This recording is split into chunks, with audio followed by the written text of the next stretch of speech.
성경 말씀 로마서 7장 1절에서 4절의 말씀입니다. 주여 감사합니다.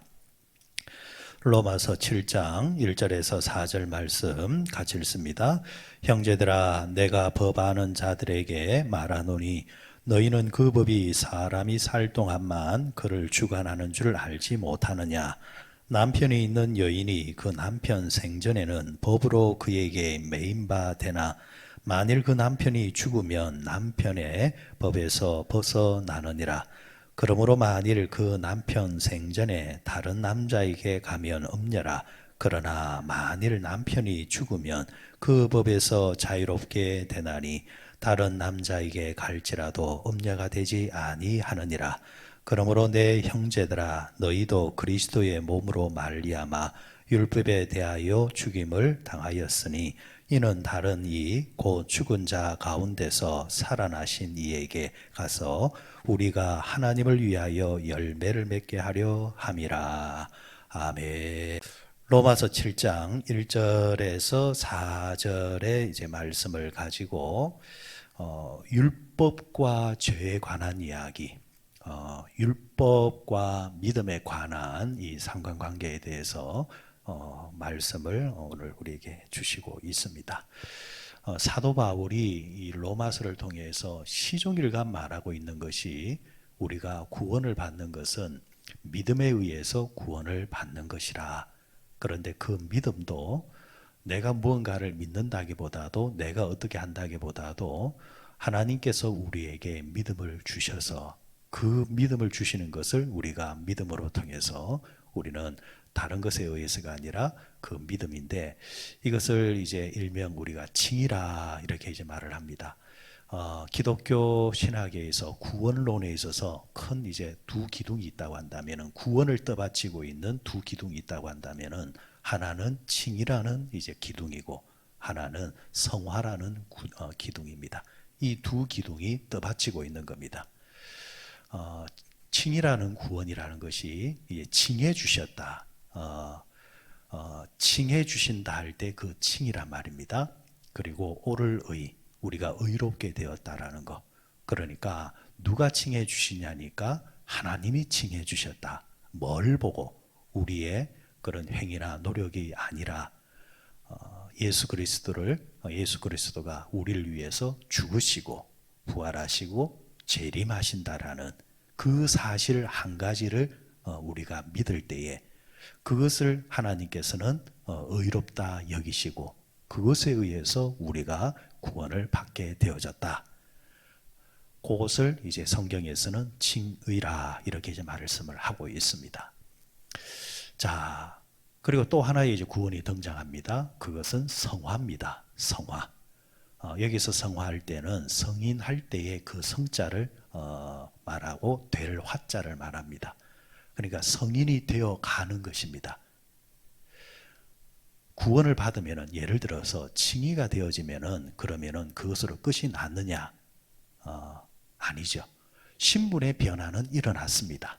신분의 변화는 일어난 거예요. 죄인에서 의인이 되어진 겁니다. 그러면은 남은 숙제가 뭐냐면은 신분이 바뀌었으니까 그 신분에 준하여서 말이 달라지고 살아가는 삶의 형태가 달라지고 가치관이 달라지고 세계관이 달라지고 선택의 기준이 달라지고 그런데 이것이 하루아침에 되는 것은 아니죠. 그래서 구원론에 있어서 칭의가 어려울까 성화가 어려울까 이렇게 볼 때에 사실은 성화가 더 어렵다라고 말할 수 있습니다. 어렵다 보니까 칭의는 어떻게 보면은 하나님께서 우리에게 값없이 주신 선물입니다.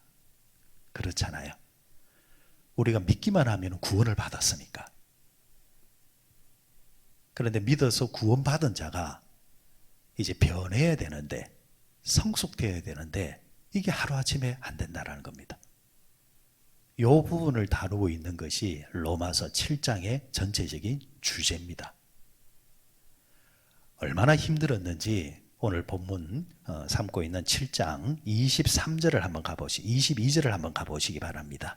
22절에 보면은 사도 바울이 뭐라고 말하고 있는가? 22절부터 24절까지 한번 읽어봅니다. 시작.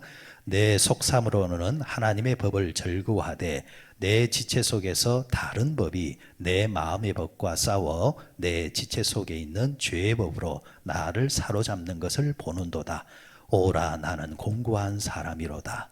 이 사망의 몸에서 누가 나를 건져내랴. 사망의 몸에서 누가 나를 건져내겠느냐. 이렇게 이제 사도 바울이 고백을 하고 있습니다. 이 고백은 사도 바울이 예수 그리스도를 영접하기 전이나 구원을 받기 전에 곧 말했던 내용이 아닙니다. 이미 예수를 믿고 있고 오히려 다른 사람에게 예수를 전거하고 있는 그런 믿음의 위인, 신학의 위인, 선교의 위인이 지금 고백하고 있는 겁니다.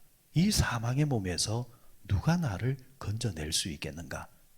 이 이야기는 당시 로마 시대 때 있었던 그런 문화를 이제 바탕으로 하고 있습니다. 로마가 이제 제국을 이제 확장해 나갈 때마다 그 한 나라 한 나라를 점령해 나가지 않습니까? 그러면은 끝까지 이제 반항하는 자들이나 또 여러 형태의 정치적인 이제 죄수들이 등장하겠죠. 아니면은 로마 제국의 법을 근간을 어지럽히는 흉악범이 나오겠죠.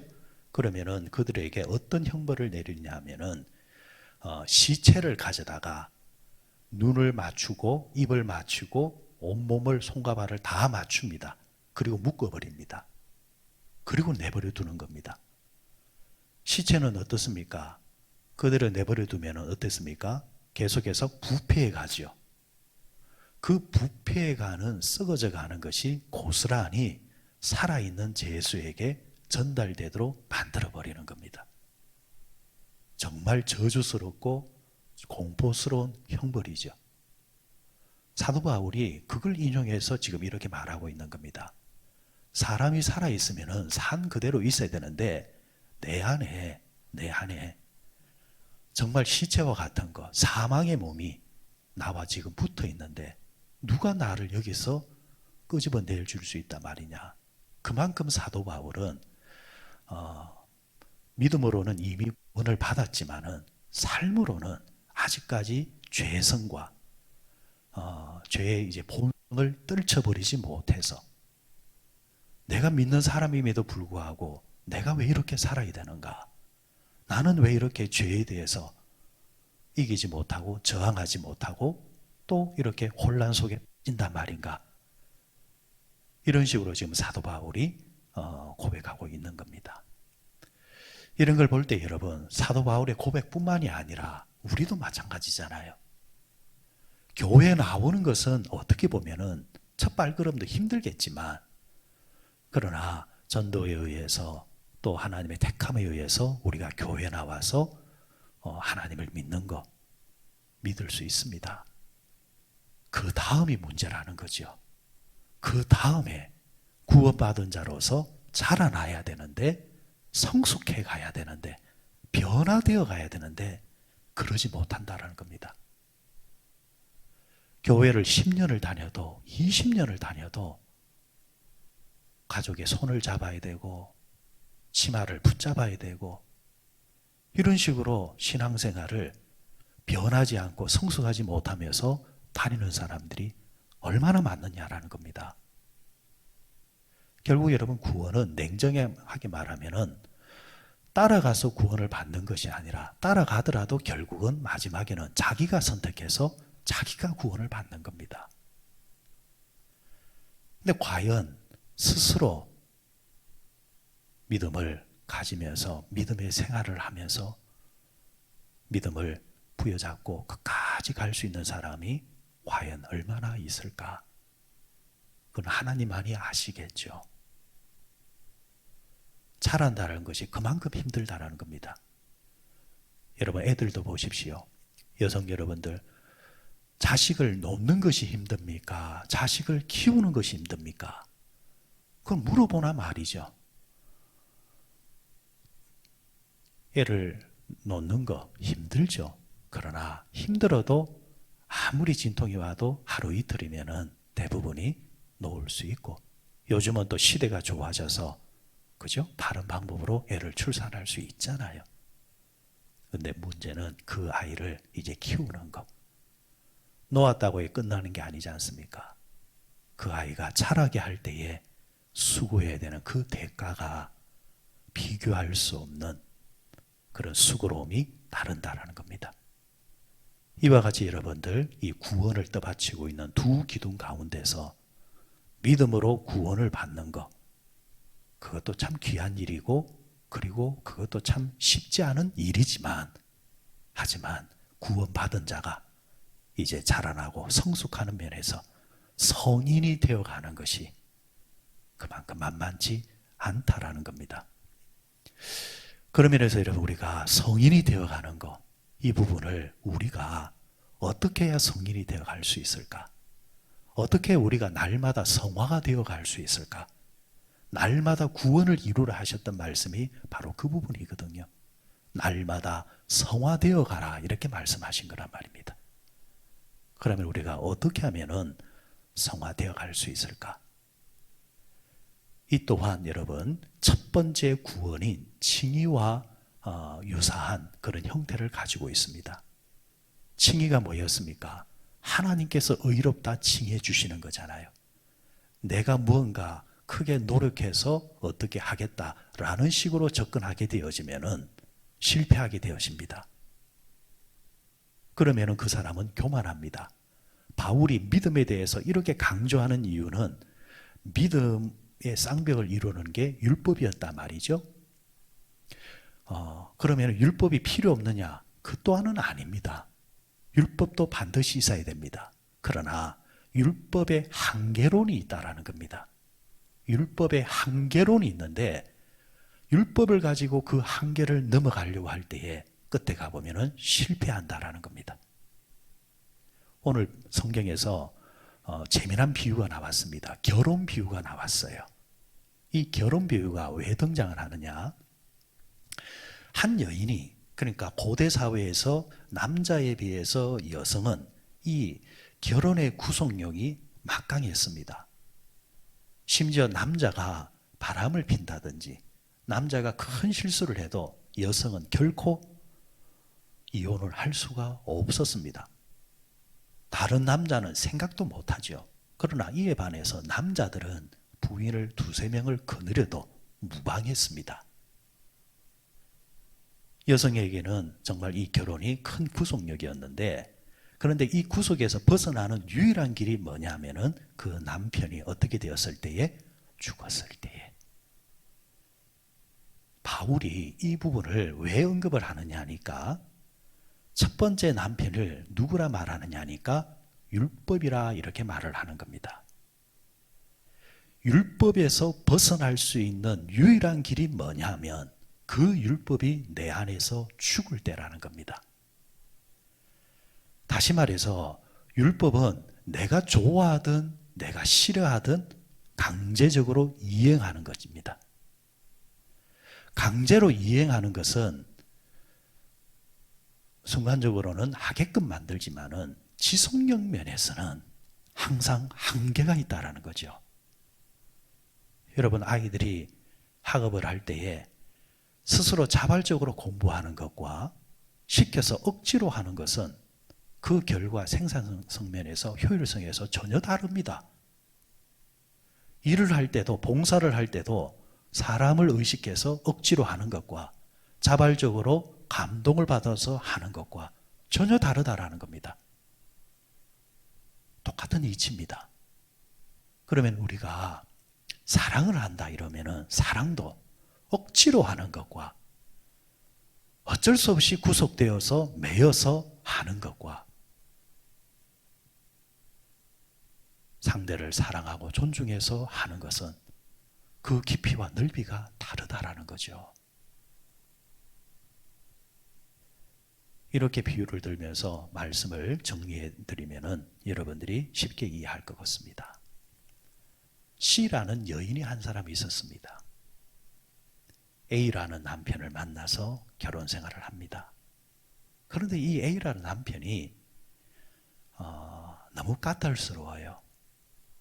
아침 새벽 5시부터 시작해서 밤 11시까지 매 시간 체크를 하면서 너 그때 뭐 했니? 요 몇 시에서 몇 시까지 어디 갔었니? 빨래는 했니?